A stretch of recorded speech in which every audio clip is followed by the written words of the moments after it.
Alors, aujourd'hui, je voudrais vous parler d'un sujet que j'aborde pas souvent, mais dont j'entends souvent parler autour de moi et de plus en plus. En fait, il s'agit de la surconsommation. Donc, la surconsommation de nos ressources, des ressources que la Terre, notre planète, met à notre disposition. Euh, En fait, je voudrais vous partager mon regard là-dessus parce que je considère plus qu'un certain nombre de personnes comme moi qui ont fait des choix en fonction de nos valeurs et de la qualité de vie qu'on veut avoir à long terme. Je considère plus qu'on est en sous-consommation. Pourquoi? Parce que d'une manière générale, en tout cas dans le secteur des potagers, et puis je vous parlerai d'autres secteurs aussi parce qu'on ne fait pas des choix que dans le potager, en tout cas en ce qui concerne la culture de nos fruits et légumes. Quand on cultive, certainement en permaculture, en bio probablement, mais en permaculture beaucoup plus aussi, en fait, on redonne plus à la terre, donc à notre sol, que ce qu'on lui prend en cultivant nos fruits, nos légumes, etc. Pourquoi? Parce que quelque part, tout ce qu'on ne consomme pas, et qui est évidemment naturel, donc je parle évidemment pas d'huile et tout ça, qui ne se décompose pas. J'insiste parce que souvent, quand on dit on remet nos déchets organiques sur le sol, il faut bien dire on met tout ce qui se décompose de manière naturelle. Donc, quand on récolte par exemple nos choux, comme c'est le cas pour l'instant, tout ce qu'on ne mange pas du chou, on remet sur notre sol pour que ça se décompose, que tout ce qui est vivant, pardon, à la fois en surface et à la fois dans notre sol, viennent un peu à la fois le décomposer et le transformer en terre riche qu'on appelle l'humus. Donc, à force de faire ça, et on fait ça dans les serres aussi, euh, on enrichit évidemment notre sol beaucoup plus que au départ quand on est arrivé et que le sol n'était pas cultivé.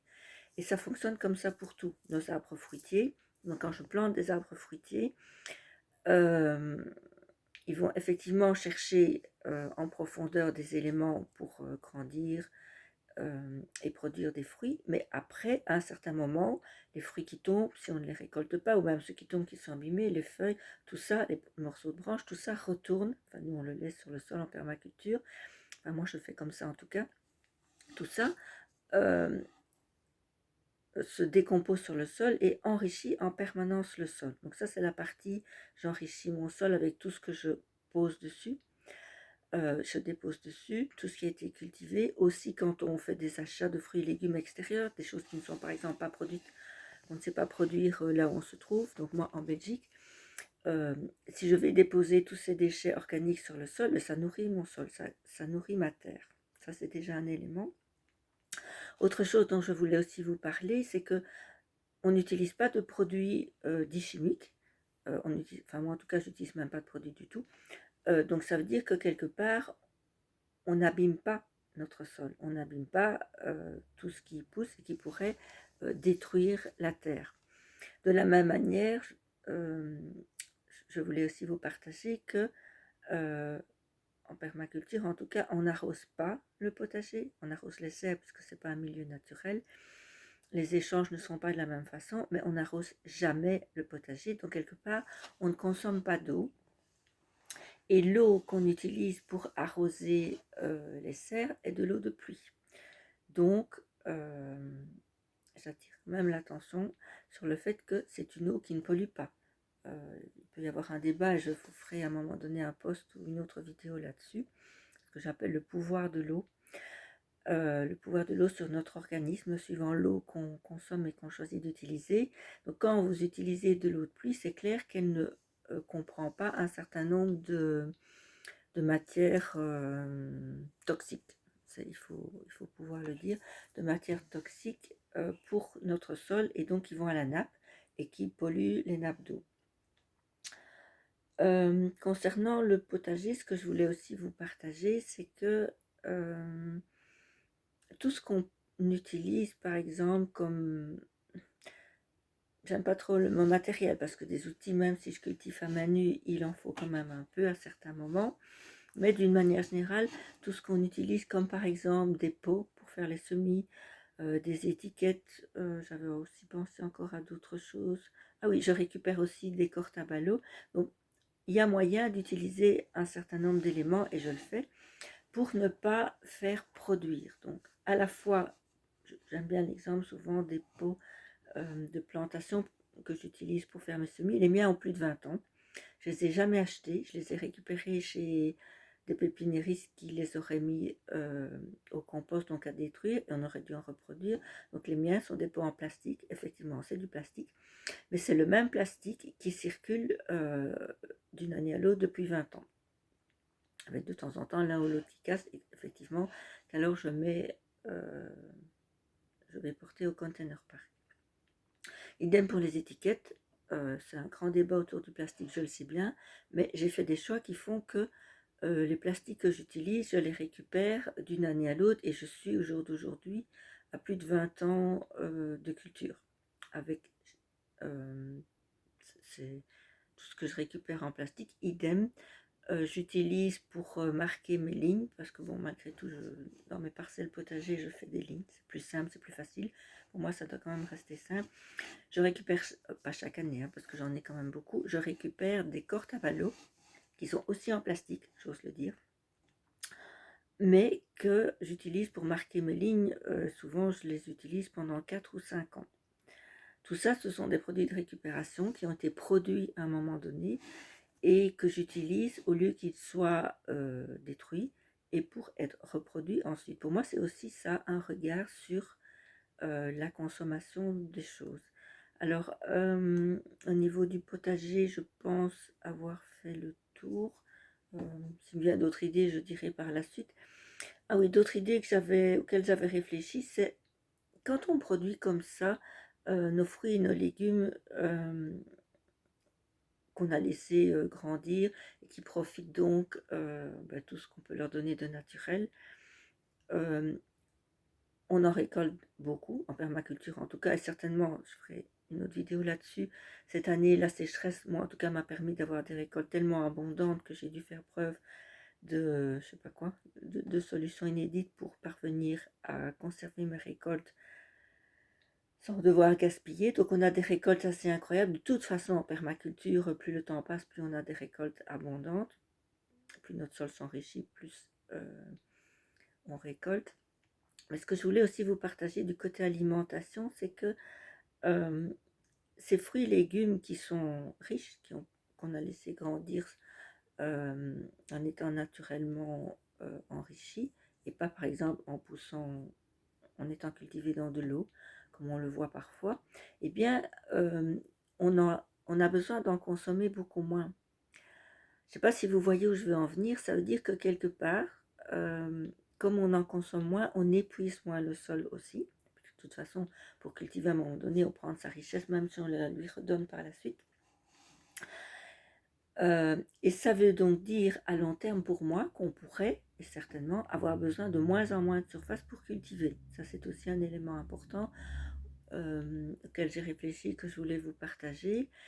Et je voudrais aussi aborder l'aspect santé, qui pour moi est important, santé, bien-être, tout ça va de soi. Donc si on consomme des fruits et légumes qui sont de qualité, et donc qui nous nourrissent suffisamment pour qu'on soit bien, en santé dans notre organisme, il est évident que on sera amené à consommer moins de certains produits pour nous guérir de certains petits soucis qu'on pourrait avoir en termes de vie, en termes de bien-être. Donc ça, c'est des éléments auxquels j'avais réfléchi. Et donc, de nouveau, si on mange sainement, c'est clair qu'on n'a peut-être pas besoin de consommer, je pourrais dire quoi, des compléments alimentaires ou de consommer des remèdes. Et le fait de ne pas devoir les consommer, ça veut aussi dire qu'on ne doit pas les produire. Je rappelle que donc tout ce qu'on produit fait appel à de l'énergie, quelle qu'elle soit, et donc ça épuise aussi les ressources naturelles. Il me vient aussi à l'esprit autre chose auquel j'avais pensé. Donc quand on cultive en permaculture, donc en tout cas je le fais à main nue, à quelques toutes petites exceptions près, mais quand c'est un peu trop lourd quand même pour que je puisse y arriver, ça veut dire que je ne consomme pratiquement pas d'énergie. Donc mes serres sont pas chauffées, sont pas refroidies non plus, en tout cas pas par des moyens qui consomment de l'énergie. Cette année quand même, au vu des températures, à certains moments j'ai dû refroidir l'une ou l'autre serre, mais je ne l'ai pas fait en utilisant de l'énergie, je l'ai fait avec des moyens naturels. Voilà un peu, je ne sais pas si au niveau du potager j'ai pensé à tout dire. Enfin, en tout cas, j'ai partagé un certain nombre de choses. Du côté de l'alimentation, je vous en ai déjà parlé un peu. Pour moi, le grand créneau en termes d'alimentation, c'est que si on produit de manière bio et en permaculture aussi, on pollue automatiquement moins, je l'ai déjà dit pour le potager, puisque quelque part, on n'utilisera pas de produits qui vont détruire et qui vont abîmer une ressource naturelle. Ce que j'aime bien aborder aussi, c'est les choix qu'on peut faire dans la vie de tous les jours. Parce que ici, je vous parle potager, je vous parle alimentation, qui sont quand même mes deux créneaux professionnels. Mais dans la vie de tous les jours, vous pouvez faire des choix qui protègent, je dirais, un peu, et voire même beaucoup, les ressources de notre planète. Je pense à des choix au niveau vêtements, au niveau des produits d'hygiène qu'on utilise. J'aime bien partager mon regard là-dessus qui est de dire, nous, en tant que consommateurs, et c'est bien ce qu'ont mis en évidence les premières personnes, les deux permaculteurs qui ont lancé en 78 la permaculture, après s'être battus pendant des années pour faire passer l'idée que grâce à la permaculture, on aurait des récoltes incroyables sur des terres parfois moins approvisionnées en eau. Ils ont commencé par produire eux-mêmes pour montrer que c'était possible. Et on est de plus en plus nombreux à le faire. Ce que moi je voulais dire par là, c'est que c'est nous, consommateurs, et je pense qu'il ne faut vraiment pas l'oublier, qui pouvons, on a toutes les cartes en main pour faire nos choix d'achat. Alors c'est peut-être pas facile dans tous les domaines, on peut peut-être pas le faire dans tous les domaines, mais chaque fois que c'est possible et qu'on peut poser un acte d'achat différent, eh bien, moi je trouve qu'on a une responsabilité à le faire. Et déjà quand j'étais beaucoup plus jeune, que quelqu'un me disait oui, mais ce produit il est dans le magasin, on peut l'acheter. Ben non, c'est pas tout comme ça. Et si je mets mon chapeau d'économiste, si un produit est là et qu'on ne l'achète pas, il ne sera pas à nouveau produit. Et aussi, c'est nous qui, quelque part, par nos choix d'achat et notre pouvoir de dire non, qui pouvons influencer certaines choses. On n'oublie quand même pas que si on consomme des produits qui sont OK pour notre organisme, on sera plus en forme et plus à même aussi de vivre longtemps en santé et de faire des choix qui sont OK donc pour la planète. Voilà, je regarde un peu ce que j'avais noté, mais à mon avis, j'ai brossé un peu tout ce que je voulais vous dire. Donc pour moi, d'une manière générale, en faisant un certain nombre de choix et qui sont compatibles avec une vie... comment je pourrais dire ça, moi? Avec une façon de vivre qui soit pas compliquée. Donc on peut très bien profiter de la vie sans faire des choix qui abîment notre planète. Tout le monde sait que d'une manière générale, je trouve qu'il faut privilégier la communication à notre époque, de plus en plus, c'est un de mes créneaux. Donc autant je suis pour la permaculture, autant j'aime bien quand ça ne va pas dans des excès et j'aime pas trop quand les personnes vivent trop isolées. Et donc ça c'est aussi quelque chose qui est important à notre époque, donc s'entraider tout en respectant les choix de chacun et la liberté de chacun de faire d'autres choix. Je dis souvent que je ne voudrais pas qu'on m'impose d'utiliser des produits chimiques, donc à moi de ne pas imposer aux autres de cultiver naturellement un autre rythme, celui de la nature. Par contre, ma liberté est de leur expliquer et de leur montrer que c'est possible pour qu'ils s'en inspirent et qu'ils aient envie de faire la même chose. Je sais que je touche à différents sujets, mais pour moi c'est quand même important de rappeler qu'on a tous, peut-être pas dans tous les domaines, mais dans un certain nombre de domaines qui peuvent évoluer, qui peuvent changer au cours de la vie, une responsabilité des choix qu'on peut faire. Je pense que je ne fais pas du 100% OK pour la planète, parce qu'il m'arrive quand même inévitablement d'utiliser des éléments qui sont produits, qui utilisent des matières premières qui ne sont peut-être pas, comment on appelle ça, reproductibles. Enfin, le mot m'échappe, mais vous comprenez ce que je veux dire. Mais parfois, quand je regarde autour de moi, ce que je possède, ce que j'ai acheté, je me dis qu'il y a quand même des choses que j'utilise et qui sont là depuis des dizaines et des dizaines d'années. Parfois en prenant soin d'un certain nombre de choses ou en faisant des choix d'acheter des produits de qualité. Je pense ici à des matériaux, du matériel. Ils vivent plus longtemps et on ne doit pas les produire à nouveau. Parce que, je ne sais pas si j'en ai déjà parlé, mais c'est pas très grave, je le redis. Il faut parfois mieux dire 2 fois les choses. Quand on achète parfois un produit qui ne vit pas longtemps, qu'est-ce que je pourrais prendre comme idée? J'utilise quand même, on va prendre, je ne bêche pas, en permaculture on ne bêche pas, mais j'utilise une bêche pour planter mes arbres fruitiers, ça c'est incontournable.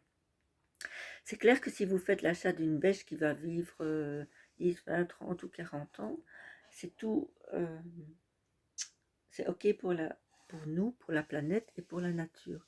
Si par contre on ferait l'achat d'un produit qui va vivre, je sais pas, 1 an, 2 ans, eh bien non seulement il a été produit, que j'explique toujours, il faudra, donc on a utilisé des ressources et de l'énergie pour le produire, on utilise des ressources et de l'énergie pour je sais pas comment on appelle ça, quand vous le mettez à la décharge pour quelque part détruire ce déchet, éventuellement le recycler, en faire quelque chose, mais de nouveau, on va utiliser de l'énergie pour en produire un autre. Et c'est comme ça dans tous les domaines.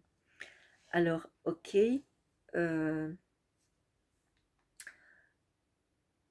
parfois on n'a pas le choix, mais je pense aussi, une chose que j'ai peut-être oublié de vous dire, ah oui, ça j'ai effectivement oublié en alimentation, la façon de conserver ce qu'on récolte. Bon, je suis passée progressivement à ce qu'on appelle une alimentation plus tournée vers le cru, mais pas que, parce que je ne veux pas me priver de vie sociale, je ne veux pas me priver du plaisir de manger un certain nombre de choses qui se consomment cuit. Mais pour la conservation, on peut aussi faire des choix qui limitent l'utilisation d'énergie. Donc, pour notre budget, c'est OK, mais aussi de nouveau pour les ressources de la planète. Je donne souvent comme exemple que depuis, oh là là, probablement 2010, mais même avant, ah oui, même avant, j'utilise pour conserver un certain nombre d'aliments, que ce soit cuit ou que ce soit en fermentation naturelle, des bocaux. Et je ne me souviens pas, sauf au tout début, mais je n'achète pas de bocaux. Ce sont tous des bocaux de récupération que j'ai quand j'achetais des bocaux ou que d'autres personnes m'ont donné au lieu de les mettre au container park, à la déchetterie pour d'autres, suivant comment c'est appelé, suivant les régions, les pays. On peut récupérer ces bocaux indéfiniment. Alors de temps en temps, effectivement, les couvercles s'abîment, etc. Il faut aussi les jeter, mais d'une manière générale, on peut réutiliser ces bocaux d'une année à l'autre sans devoir les mettre au ce qu'on appelle le container park pour qu'ils soient recyclés. Parce que quand on les a produits de nouveau, on a utilisé de l'énergie, des matériaux. Quand on les recycle, on utilise de l'énergie. Et quand on en reproduit d'autres, on utilise aussi de l'énergie et des ressources. Vous voyez ce que je veux dire? Donc chaque fois que on peut utiliser quelque chose qui va être utilisé d'année en année ou de plusieurs fois de suite, ou qui va avoir différents usages. C'est clair que les cordes à ballots que j'utilise, ils ont servi à faire des ballots. Et puis moi, je les utilise, je vous ai donné comme exemple que je marquais mes lignes dans le potager avec, mais je les utilise aussi pour attacher mes étiquettes aux arbres. Je n'ai pas d'autres exemples qui me viennent, mais je sais que je les utilise dans beaucoup de domaines. Voilà. Donc chaque fois qu'on peut faire un choix qui est d'utiliser, de réutiliser ou de trouver une autre fonction pour quelque chose qui a été produit, on est gagnant. Voilà un certain nombre d'éléments que je voulais aborder. Donc c'est pas parce qu'on ne sait pas tout faire, j'aimerais bien terminer comme ça, qu'on ne peut pas faire au mieux dans certains domaines. Et puis de toute façon, on est quand même à une époque où on a accès à tellement d'informations, probablement trop, et on peut échanger énormément.